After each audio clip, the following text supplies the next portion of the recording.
Backstab, kaharap-harapan challenge. Nakalainan ko kay Alexa, pero kita may bita. Nakalainan ko kay Alexa, pero sinigo diba? Nakalainan ko kay Alexa is 20 kasi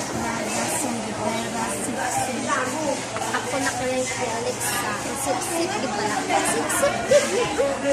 Guys, nakalainan ko kay Mila ang pagkadalok-dalok niya, guys. Pagka nakalainan ko kay Mila, pagkawakbaan na.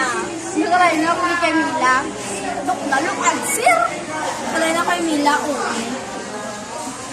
Nakalainan ko kay Aifa ang ginalibli niya ang mga friends niya na aniban kami din. So, doon ginapili ng iba. Nakalainan ko kay Aifa.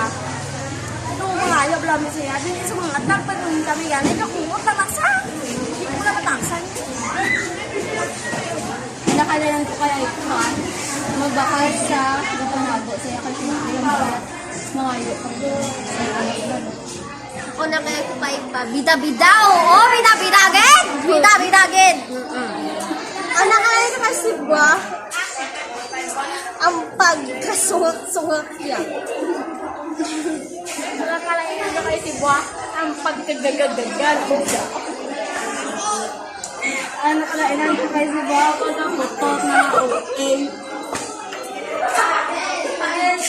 Ang nakalainan ko kay Sibwa, ang gulpi ng mga masunggot, ayun, mang tigapeg dayon kung kandi mo tala.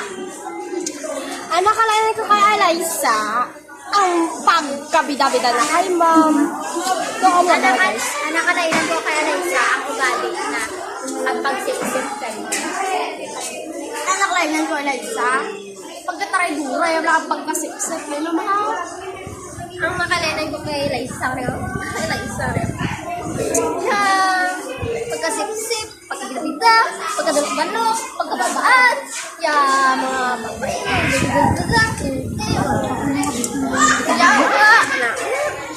Wala ko, guys. Bye-bye. Nabatcha.